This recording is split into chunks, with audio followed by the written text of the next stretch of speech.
پاس نہیں تھے. اگر اختیارات ہوتے تو زیادہ بڑی آزمائش تھی. بنی اسرائیل آپ کے خلاف ہو جاتے, بھائی ہمارا بچہ مر گیا, ایکسیڈنٹ سے مر گیا, آپ زندہ کریں. وہ کہتے ان کے پاس آسان جواب تھا, بھائی میرے اندر زندہ کرنے کی طاقت نہیں ہے, اللہ جب کہے گا تو میں پھونک لگاؤں گا, اللہ کر دے گا.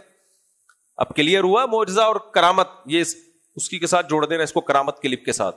تو کرامت سینٹر نہیں کھلتے. تو اب اگر شف سرکار کو پہلی بات تو یہ کہ بزرگ ہونا ثابت کرو, اور اگر بزرگ مان لیا جائے تو ایک آدھ پھونک سے چلو فرض کر لو کرامت ہو گئی, اللہ نے جوڑ دی ہڈی.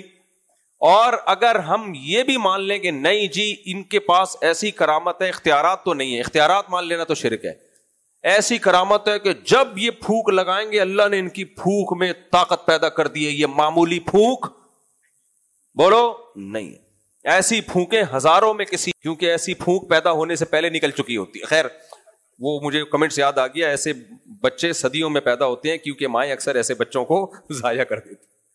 کسی کے بیان پہ نیچے کسی کا کمنٹس تھا کہ ایسے اسکالر عظیم لوگ صدیوں میں پیدا ہوتے ہیں. میں نے کہا شاید کوئی بہت تعریف کر رہا ہے ایک بندے کی نا, ایک خاص بندے ہیں, اس کی تعریف میں کسی نے لکھا, ان کے کلپ پہ کسی نے لکھا ہوا تھا, انہوں نے کسی پہ کلپ بنایا تھا, لکھا ہوا تھا ایسے لوگ صدیوں میں. میں نے کہا یار اتنا بڑا بلنڈر کیا اس اسکالر نے, اور یہ بندہ اس کی ایسی تعریف کر رہا ہے. نیچے لکھا تھا کیونکہ مائیں اکثر ایسے بچے